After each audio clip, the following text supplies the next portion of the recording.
दोस्तों, मैं अनिल आप सभी को विज्ञान विषय कक्षा 10 से रसायन शास्त्र से आपको धातु और अधातु चैप्टर का दूसरा VVI objective question and answers कराने वाला हूँ। आप देखते जाए। इसमें पहला क्वेश्चन 26 नंबर है। सबसे अधिक विद्युत ऋणात्मक तत्व हैं। Option A chlorine, option B fluorine, option C है ऑक्सीजन, ऑप्शन डी है फेरस अर्थात कि लोहा।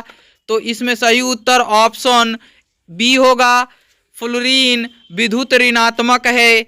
मैंने आपको पिछले वीडियो में भी बताया है कि एक एक्स्ट्रा वीडियो बना के बताऊंगा कि विद्युत ऋणात्मक आवर्त में बाएं से दाएं जाते हैं तो क्या होता है, वर्ग में ऊपर से नीचे जाते हैं तो क्या होता है, विद्युत ऋणात्मकता और धनात्मकता विद्युत पे क्या प्रभाव पड़ता है सब बताऊंगा। का प्रश्न 27 नंबर है। क्रायोलाइट किस धातु का अयस्क है। ऑप्शन ए है तांबा, ऑप्शन बी है लोहा, ऑप्शन सी है एल्यूमिनियम, ऑप्शन डी है मैग्नीशियम। ये भी 2019 के सी में ही पूछा गया था। एक और प्रश्न था जो पूछा ही गया था 2019 में, तो इसमें सही उत्तर एल्यूमिनियम होगा। पिछले एक पाली में पूछा गया था कि बॉक्साइट किसका अयस्क है और दूसरे पाली में शायद पूछा गया था क्रायोलाइट किस धातु का अयस्क है। तो ऑप्शन सी एल्यूमिनियम का अयस्क है। अब प्रश्न है 28 नंबर। इलेक्ट्रॉन के स्थानांतरण से बने यौगिक कहलाते हैं। ऑप्शन ए सहसंयोजी, ऑप्शन बी है विद्युत संयोजी, ऑप्शन सी है कार्बनिक, ऑप्शन डी इनमें से कोई नहीं। इसका सही उत्तर ऑप्शन बी विद्युत संयोजी कहलाएगा, चूंकि इलेक्ट्रॉन के स्थानांतरण से बना है, साझेदारी से नहीं। प्रश्न संख्या 29 है। निम्नलिखित में किस धातु को चाकू से आसानी से काटा जा सकता है। ऑप्शन ए है एल्यूमिनियम, ऑप्शन बी है सोडियम, ऑप्शन सी है मैग्नीशियम, ऑप्शन डी है कॉपर। आपको मैं बताऊं कि ऑप्शन बी इसका सही होगा। सोडियम, पोटेशियम, लिथियम, इन तीनों को चाकू से काटा जा सकता है। इन तीनों में से कोई भी रहेगा तो आप उसी ऑप्शन को लगाएंगे। ऐसा नहीं होगा कि तीनों एक साथ दे देगा, तीन में से एक कोई देगा। अगला प्रश्न 30 है। लोहे के फ्राइंग पैन को जंग से बचाने के लिए निम्न कौन से विधि का प्रयोग किया जाता है। ऑप्शन ए जिंक ग्रीज लगाकर, ऑप्शन बी है पेंट लगाकर, ऑप्शन सी है जिंक की परत चढ़ाकर, ऑप्शन डी है इनमें से सभी। तो लिखेंगे इनमें से सभी। राइट आंसर ऑप्शन डी लिखेंगे। अब आप सोच रहे होंगे कि ग्रीज लगाकर रख लेंगे तो फ्राइंग पैन में बनाएंगे कैसे। बनाने के लिए नहीं कहा गया है ना। पेंट लगाकर रखेंगे तो सूख जाएगा तो फिर अलग हट ही जाएगा। तो ये बनाने के लिए नहीं कह रहा है, उससे को बचाने के लिए कह रहा है, केवल फ्राइंग पैन को बचाने के लिए कह रहा है। और फ्राइंग पैन किस चीज़ के बने होते हैं, लोहे के बने होते हैं या इस्पात के बने होते हैं, तो उन्हें बचाने के लिए इन तीनों विधियों का प्रयोग किया जाता है। प्रश्न संख्या 31 है। निम्नलिखित में सबसे भारी धातु कौन है। ऑप्शन ए है लिथियम, ऑप्शन बी है यूरेनियम, ऑप्शन सी है सीजियम, ऑप्शन डी है आयरन। इसका सही उत्तर ऑप्शन बी यूरेनियम होगा, है ना। यूरेनियम 235 अर्थात उसका परमाणु भार दिया रहता है कि वो 235 AMU एटॉमिक मास यूनिट के बराबर होता है उसका। प्रश्न 32 नंबर है। जस्ता का अयस्क है। Option A cinnabar, option B zinc blende, option C bauxite, option D sodium carbonate. आपको मैं बताऊं कि सिनेबार जो होता है HgS होता है, जो सिंदूर का फार्मूला भी होता है, और ये पारा अर्थात कि मरकरी का अयस्क है। जिंक ब्लेंडी ये जिंक का क्या है, अयस्क है। ऑप्शन बी इसका सही होगा। बॉक्साइट अभी तक तो पढ़ चुके हैं पिछले वीडियो में कि बॉक्साइट किसका अयस्क है, एल्यूमिनियम का अयस्क है। सोडियम कार्बोनेट सोडियम का अयस्क होगा। 33 है। सिलिकॉन है एक। ऑप्शन ए धातु, ऑप्शन बी अधातु, ऑप्शन सी उपधातु, ऑप्शन डी मिश्र धातु। इसका सही उत्तर ऑप्शन बी होगा, अधातु। क्यों होगा ये जानते हैं। यह समूह 14 के तत्व हैं। किसके तत्व हैं, 14 के तत्व हैं। और 14 में सबसे ऊपर कार्बन पाया जाता है, उसके नीचे सिलिकॉन पाया जाता है, उसके नीचे जर्मेनियम पाया जाता है, उसके नीचे क्या पाया जाता है, टीन पाया जाता है, उसके नीचे सीसा पाया जाता है। अब हम पढ़ते हैं कि वर्ग आवर्त सारणी में वर्ग के ऊपर से नीचे जाने पर, वर्ग में ऊपर से नीचे जाने पर धात्विक गुण बढ़ते हैं। तो कार्बन और सिलिकॉन में अधातु के गुण पाए जाते हैं, जर्मेनियम में उपधातु के गुण पाए जाते हैं, और नीचे टीन और सीसा हो गए, है ना, ये दोनों धातु होते हैं, तो इसलिए ये ऑप्शन बी ही सही होंगे। संख्या 34 पुनः पूछ दिया, लोहे के फ्राइंग पैन को जंग से बचाने के लिए निम्न में किसका प्रयोग किया जाता है या किसका उपयोग होता है, ऐसा प्रश्न हम पढ़ चुके हैं इसी वीडियो में। पीछे का नंबर मुझे याद नहीं है, आप देख लेंगे, उसी क्वेश्चन को रिपीट करते हुए शायद 2019 और 20 में पूछ दिए हुए हैं। आप अगला प्रश्न देखें 35 नंबर, गंधक की परमाणु संख्या है, गंधक प्रचलित नाम है, किसका प्रचलित नाम है, सल्फर का प्रचलित नाम है। सल्फर की परमाणु संख्या क्या होती है, 16 होती है, तो इसका ऑप्शन सी सही होगा। 36 है, अधातु के ऑक्साइड होते हैं, ऑप्शन ए है उदासीन, ऑप्शन बी है अम्लीय, ऑप्शन सी है क्षारीय, ऑप्शन डी इनमें से कोई नहीं। इसका सही उत्तर ऑप्शन बी होगा, अधात्विक ऑक्साइड अम्लीय होते हैं। प्रश्न संख्या 37 है, ऐसे तत्व जो इलेक्ट्रॉन को त्याग कर धनात्मक आयन बनाते हैं, धन आयन बनाते हैं, कहे जाते हैं। ऑप्शन ए उपधातु, ऑप्शन बी है धातु, यही उत्तर सही होगा। इलेक्ट्रॉन का त्याग करना धात्विक गुण है ना, तो इलेक्ट्रॉन का त्याग कौन करते हैं, धातु करते हैं, इसलिए ऑप्शन बी ही सही होगा। बाकी सबके बारे में मत सोचिए, ये सही कीजिए और आगे निकलिए। अगला प्रश्न 38 नंबर है, स्टेनलेस स्टील में लोहा एवं कार्बन के अलावा अन्य तत्व रहते हैं। ऑप्शन ए एल्यूमिनियम एवं लेड, ऑप्शन बी है चांदी एवं निकेल, ऑप्शन सी है निकेल एवं क्रोमियम, ऑप्शन डी है मैग्नीज एवं क्रोमियम। ये वीडियो पॉज करके आप सोचिएगा फिर बनाइएगा, ये बहुत क्रिएटिव प्रश्न है। ऐसे पूछेगा, स्टेनलेस स्टील के मिश्र धातु के कंपोनेंट बताएं, अर्थात अवयवी तत्व के बारे में बताएं, तो आपको बताना पड़ेगा, है ना। तो आइए बताता हूं मैं, निकेल एवं क्रोमियम होंगे।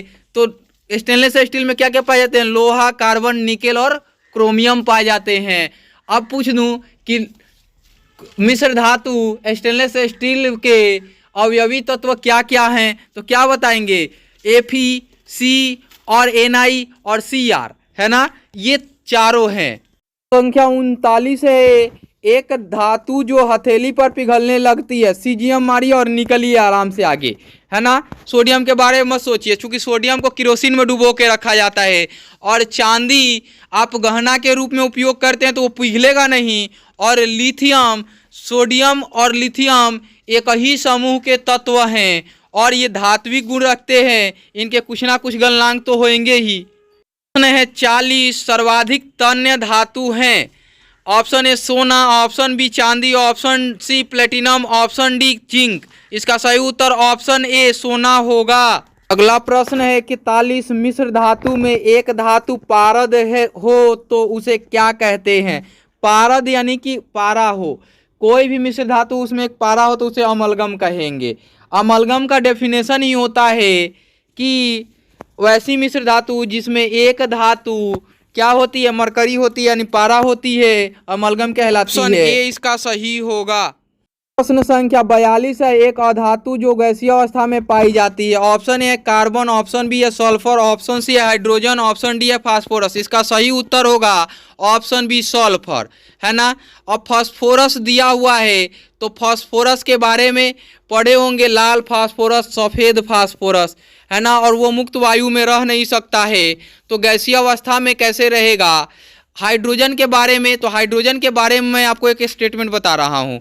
हाइड्रोजन से पहले मैं इसका आंसर बता दूं कि ये सल्फर इसका सही उत्तर होगा, ऑप्शन बी सही होगा। कार्बन तो कोयला भी होता है, कार्बन तो ग्रेफाइट भी होता है, कार्बन तो क्या होता है, हीरा भी होता है, कार्बन तो फुलेरीन, फ्लोरीन नहीं फुलेरीन, मतलब कि बंकिम बॉल, बुकमिस्टर, है ना, ऐसा करके एक बॉल दिया गया रहता है, उसको बंकी बॉल बोलते हैं, और वो फुलेरीन होता है, वो तत्व नहीं, वो कार्बन के अपरूप हैं। तो आपको मैं बताऊं कि ऑप्शन सी के बारे में चर्चा करनी थी, हाइड्रोजन। हाइड्रोजन जो है एक वर्ग में और समूह एक में ही शामिल है, और आपको ये देखते हुए पता चलता होगा कि किसी भी वर्ग के तत्व में इलेक्ट्रॉन, प्रोटॉन और न्यूट्रॉन तो जरूर होंगे, क्योंकि नाभिक में प्रोटॉन और न्यूट्रॉन होते हैं, जो इनके सहायता उनका क्या होता है, परमाणु द्रव्यमान निर्धारित होता है। और परमाणु द्रव्यमान निर्धारित करने वाली न्यूट्रॉन इसमें शामिल होता है कि नहीं होता है, ये आपको जानने की आवश्यकता है। आप खोज करके इस कमेंट में ज़रूर डालेंगे, क्योंकि वो समूह एक में है और वर्ग एक में है, उसका परमाणु द्रव्यमान भी एक है, तो एक प्रोटॉन तो होगा ही होगा। क्योंकि परमाणु संख्या एक है, तो जो परमाणु संख्या होती है वही प्रोटॉन संख्या भी होती है, तो उसका तो प्रोटॉन मिलेगा। न्यूट्रॉन उसमें होता है कि नहीं होता है? न्यूट्रॉन नहीं होता है, तो क्यों नहीं होता है? होता है तो उसका द्रव्यमान वैलिड करेगा या नहीं करेगा? क्योंकि दोनों का सम अर्थात जोड़ ही क्या होता है, परमाणु द्रव्यमान होता है। संख्या 43 है, एक धातु जो विद्युत का सुचालक होता है। Option A carbon graphite, option B carbon हीरा, option C sulphur, option D nitrogen. इसका सही उत्तर होगा कार्बन ग्रेफाइट। कार्बन ग्रेफाइट जो है, ऐसे केवल ग्रेफाइट भी दिया रहता तो विद्युत का सुचालक होता है ना। पेंसिल में लगा हुआ जो कार्बन है वही ग्रेफाइट है, और वो उस ग्रेफाइट पेंसिल को छील दीजिए दोनों तरफ से, उसमें तार जोड़िए और पता चल जाएगा कि वो उसमें धारा की प्रवाह हो रही है कि नहीं। बाकी हीरा के बारे में तो हीरा महंगी है, उसको जांच करना हो तो कार्बन कोयला ले लीजिए, उसमें धारा प्रवाहित हो रही है कि नहीं हो रही है वो चेक कर लीजिए, ये पता चल जाएगा। संख्या 44 है, निम्न में सर्वोत्तम चालक है। चांदी मारिए और निकलिए। इसमें क्या होता है, चांदी, फिर क्या होता है, सोना का जो होता है वो दूसरे नंबर पे आता है, फिर कॉपर होता है, और कॉपर के बाद एल्यूमिनियम होता है। इसलिए इसका सही उत्तर चांदी होगा। सर्वोत्तम चालक कौन होगा? चांदी होगा। संख्या 45 है, निम्न में उपधातु है। Option A carbon, option B है सिलिकॉन, ऑप्शन सी है सल्फर, ऑप्शन डी है पारा। पारा को ऐसे ही छाट लीजिए, जो कि धातु है। सल्फर, सिलिकॉन और कार्बन। कार्बन क्या है? अधातु है, तो कार्बन भी निकाल लीजिए। सिलिकॉन और सल्फर देखना है, तो सिलिकॉन क्या है? ये उपधातु है। ऑप्शन बी इसका क्या होगा? सही होगा। 46 है, मैग्नीशियम ऑक्साइड MgO यौगिक में कौन से आयन उपस्थित है? ऑप्शन ए है Mg2+, अर्थात मैग्नीशियम 2+। मैग्नीशियम के ऊपर 2 धन आयन होंगे और ऑक्सीजन के ऊपर 2 ऋण आयन। फिर बी में है मैग्नीशियम के ऊपर 2 ऋण आयन और क्लोरीन के ऊपर ऋण आयन। ऑप्शन सी में है मैग्नीशियम के ऊपर 2+ धन आयन, ऑप्शन सी में है क्लोरीन के ऊपर ऋण आयन, ऑप्शन डी में है इनमें से सभी। इसका सही उत्तर जो होगा ऑप्शन ए होगा। मैग्नीशियम के ऊपर +2 और ऑक्सीजन के ऊपर -2, और धन आयन ऋण आयन दोनों उदासीन हो जाएंगे। 2+ और 2 नेगेटिव होगा तो 0 हो जाएगा, इसलिए उदासीन हो जाएंगे, तो MgO मैग्नीशियम ऑक्साइड बनेगा। इसलिए ऑप्शन ए सही होगा।